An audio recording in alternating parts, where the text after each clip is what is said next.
بەهۆی ئەو قەیرانە داراییەی بەرۆکی هەرێمی کوردستانی گرتووە، ناڕەزایەتی خەڵک گەیشتۆتە لووتکە و کەلێنێکی گەورە لە نێوان خەڵک و دەسەڵاتدا دروست بووە. پێشمەرگە دێرینەکانیش کە خەباتیان بۆ بنیاتنانی هەرێم کردووە، نیگەرانن لە دۆخی هەرێم و داوای چارەسەر دەکەن. کۆبوونەیەکمان کرد لەسەرەوەی کە ئێمە نابێ بێدەنگ بین لە ئاستی ئەو دزی و فزی و ئەوەی کە خەڵکی تووڕە کردووە وای لێ کردووە بگاتە ئاستی ئەنجامدانی کاری سەرشێتانە. کۆبوونەکەمان کردووە یادداشتنامەیەکمان بڵاو کردەوە دامان بە حکوومەت، داوامان لێ کردوون لە فترەی 7 ڕۆژ ئەبێ هەوڵی چارەسەرکردنی ئەو کێشانە بدرێ و خەڵک هێور بکرێتەوە و مافی خەڵک بۆ خەڵک بگەڕێتەوە. ئەگینا ئێمە ناتوانین بێدەنگ بین و ڕەنگە لە دوای ئەوەی کە ئەمە نەکرێت هەڵوێستی ترمانە بێت. بەڕاستی بە جددی هەڵوێستەکەشمان ئەوە بوو کە ئێمە ئەچینە پاڵی خۆپێشاندانەکان و لەوێشەوە بە پێی پەیوەندی خۆمان لەگەڵ دام و دەستگای ئەمنی و ئیداری ڕێگرە بین لەوەی بە هیچ شێوەیە لە شێوەکان ڕێگە نەدەین ناشرینی بەرامبەر بە خۆپێشاندەر بکرێت.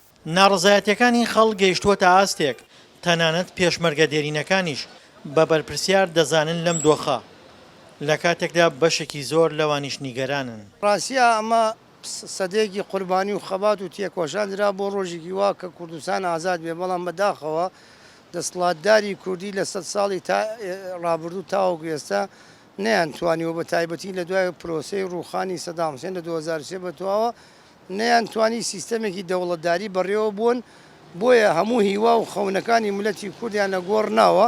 ئێستاش درجێکی گەورە لە نێوان دەسەڵات و ملەتدا دروست بووە، بە عەرەبی دەڵێ سوڵتە فی وادی و شەعب فی وادی ئاخر، واتە دەسەڵات لە دۆڵێکە و ملەتش لە دۆڵێکی ترە بەداخەوە. بەشێک لە پێشمەرگە کەم ئەندامبووەکانی سەنگەر نیگەرانن لەوەی قەیرانی دارایی و خراپی دۆخی خەڵک ئەزموونی هەرێمی خستۆتە مەترسیەوە.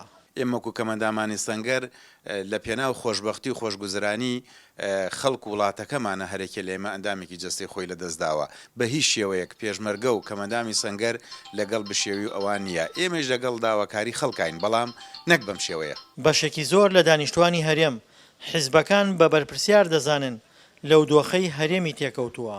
ئێستا بەداخەوە لەلایەن خەڵکانێکی دەسەڵاتدارەوە، لەلایەن خەڵکانێکی بازرگان ئاساوە بەداخەوە حیزب کراوە بە ئامانج بۆ بەرژەوەندی تایبەتی و گەل کورد نەتەوە نیشتمان خەڵک هاوڵاتی کراوە بە وەسیلە. قەیرانی دارایی هەرێم بەردەوامی هەیە، ژیان و گوزەرانی خەڵکیش تا دێت خراپتر دەبێت، بۆیە چاکسازی بووەتە داواکاری زۆرینەی دانیشتوانی هەرێم. دڵشاد ئەنوەر، دەنگی ئەمریکا، گەرمیان.